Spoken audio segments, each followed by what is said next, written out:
सलाम को जोहार गे इन बियर सोरेन आपे सलाम को शगुन दराम तेनी अब को तलारे माघ बंगा इदी करते ट्रॉफी जे माघ बंगा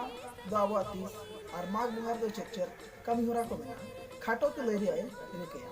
तो दोहराते सलाम को शगुन दराम इंसान जोड़ाव तहन मा नवा वीडियो तो आयमा होड़ दो बांग को बडाय कना जे अब खेरवाड़ माघ बंगा दो 30 कना और माघ बंगा दो चेक को बो मनावा अडिगान होड़ नंका नेल हुई ना जहां दो नवा पुष पराब को मनाव सब किया को इने दोसार हिलो जहां अखन यात्रा को मेनेया अखन यात्रा हिलो गे आदो माघ मुलुक मेनते आयमा होड़ को लेखाया मेनखान बडाय चो से कथा दो नवा कना जे अखन यात्रा हिलो दो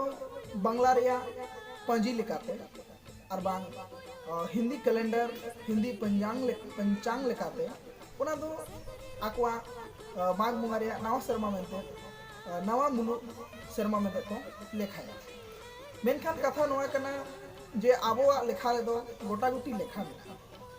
ओना गोटा लेखा दो चेद लेका जहां लेका निद चांदो आबो बो नेलेया एनखान निद चांदो दो जहां हिलो ए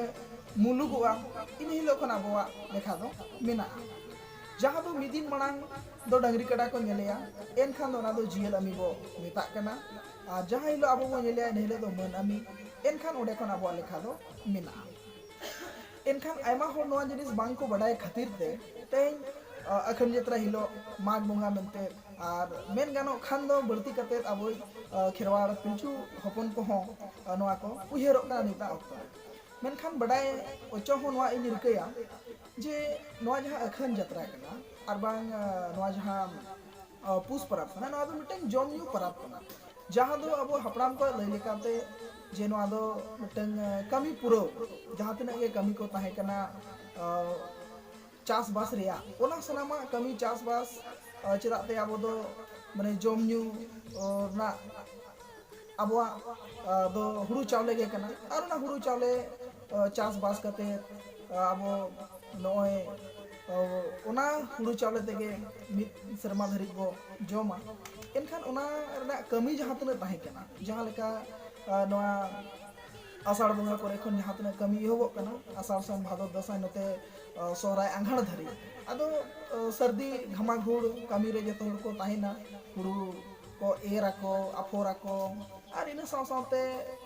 नते तोला को और बांग चारा को अमल लेन खाना को रोहया ओना को रोहय काते आरो मांग से नते गेले बिली इने काते ईर को मेना इने दाल को मेना जहां को जांगा जांग काते आरो जहां तना इबिर को मेना आरो आयमा कमी जहां गे ना हुड़ू चावले चलान रे मेना एनखान नवा कमी को सतेन तायम दो मेन गानो चास दबो रकाब सत किया एनखान चास बो रकाब सत के खान चास रे जहां तना गे कोड़ को और बांग सामान को जहां लेका नाहेल हुइना अनार हुइना जे आर बांग जहां गे आरो मेना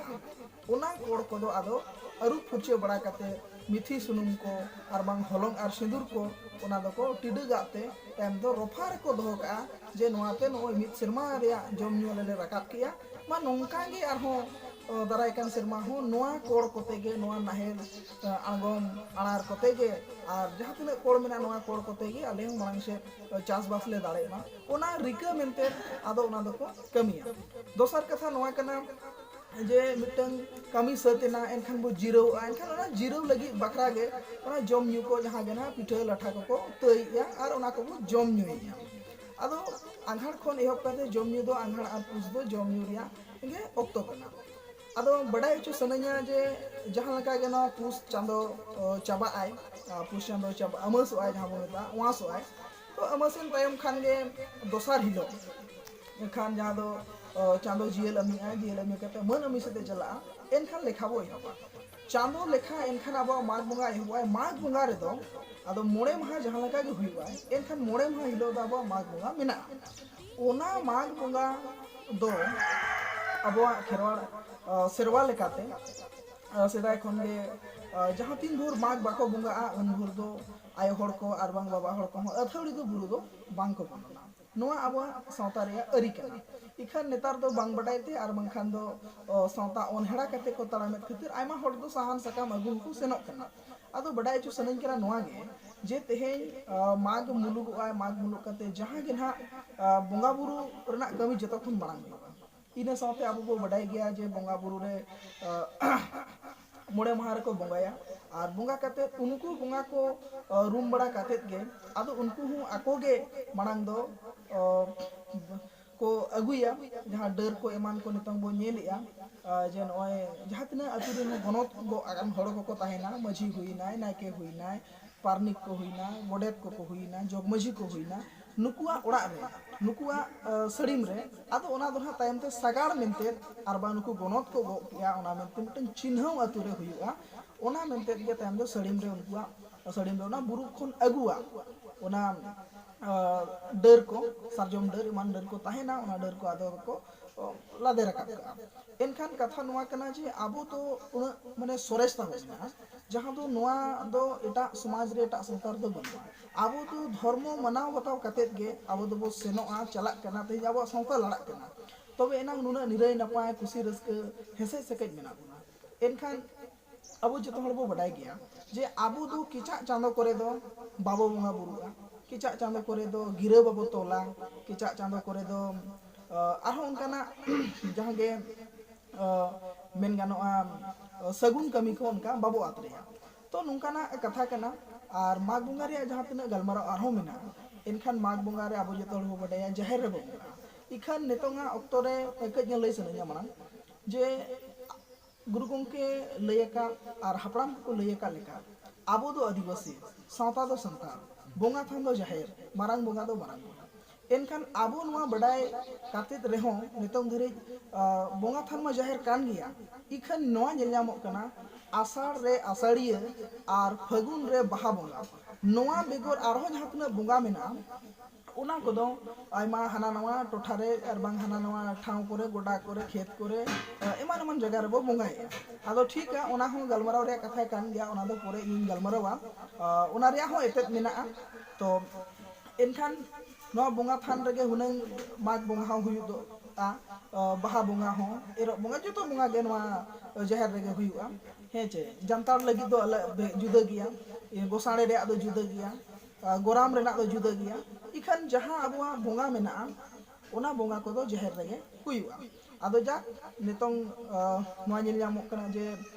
मिद गोडा करे एमान कोने को बोंगा बुरु आदो ठीक है एनखान ओना चितान तेगे लई सनया एनखान ओना गोडा करे आर बांगना खेतारे जहां रेगे ना बो बोंगाया बोंगा को सता बोंगा को सत कते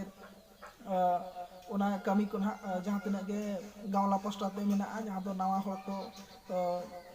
बड़ती कते मन हा जोग मझी को अरुयेत को आ तिना गान जगह को तो नोंका हो नेलोआ जोग मझी साथे अड़ी गान जगह तो मझी हो मिमित शर्मा को अरुयेत को गया मेनखान मझी ए नायके दो उनकान अरु रिया कथा दो बांग कना हे जे चलाते है मिटंग जुदी हो उनका हो हुई दाड़ेआ जे उनी हुडिंग गया और बांग उनी आज बाबाते बुंगा तलायना गिद्रे हुडिंग गया उनी बाइच लड़ाव दाड़िया कना एनखान दो ओना करे दो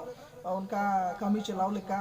को बनाव इदी को गया तो जा एनखान कथा नवा कना जे माग बुंगा दो आबुआ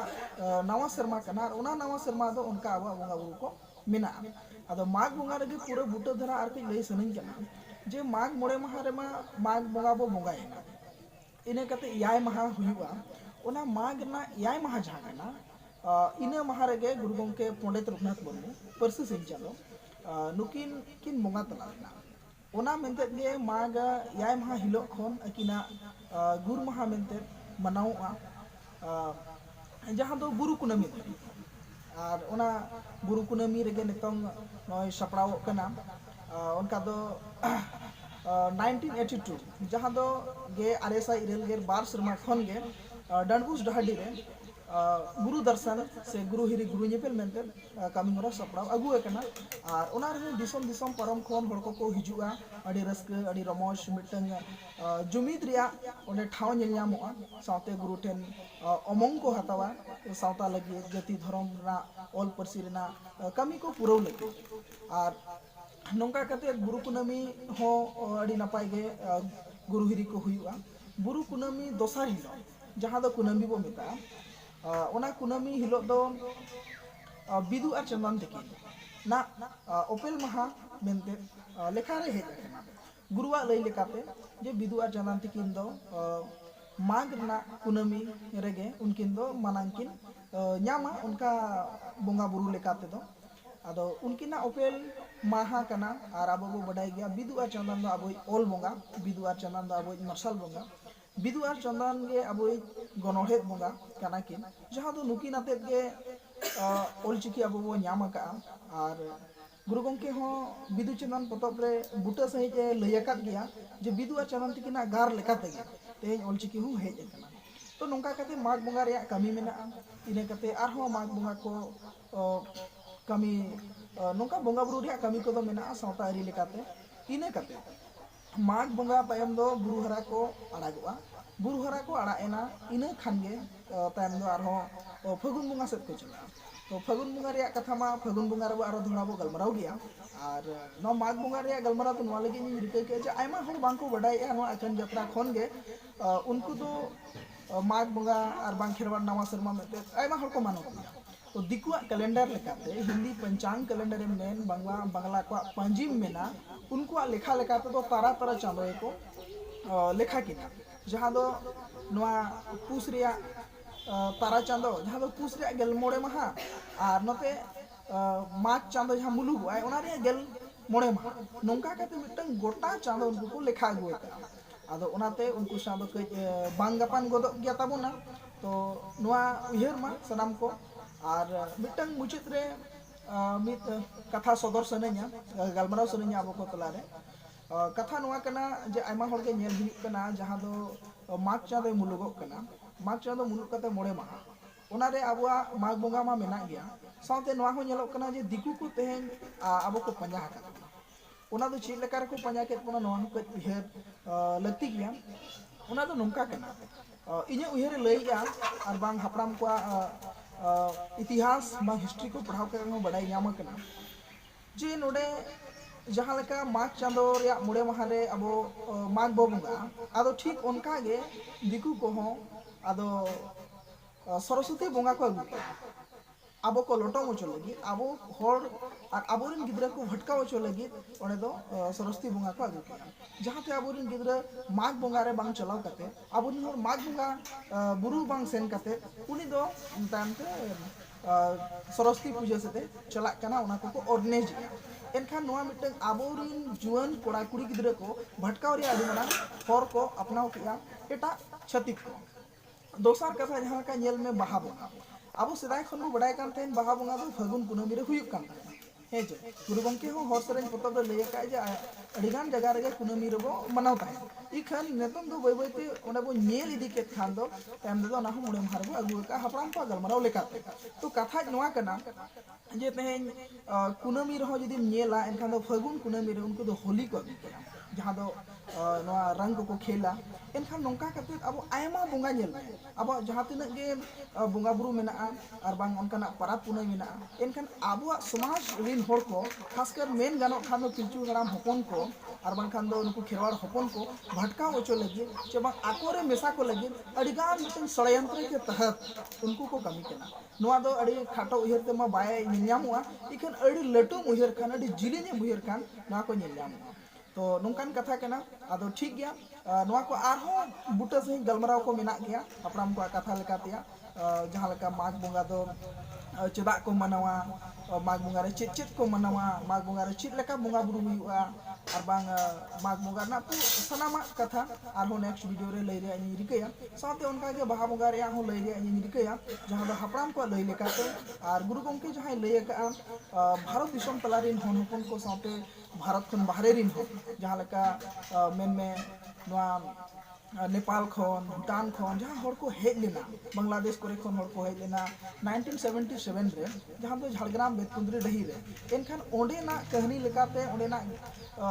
कथा लेकाते बड़ाई नाम कना जे गुरु गंके पंडित को दिसम तलारिन हर को दिसम तलारिन हपन को ना कोई बड़ाई उचो का को आ जतो हर को मनाव बताव के खातिर गे तेन परसी सिन चानो मेनते मने न्यामगा सब गुरु मेनते मानते न्याम किया तो दोहरा ते बो न्यापामा सलाम को नेक्स्ट वीडियो रे आपे सलाम को सगुन जोहार और इन रिकाया जे आहो आपे कमेंट पे तब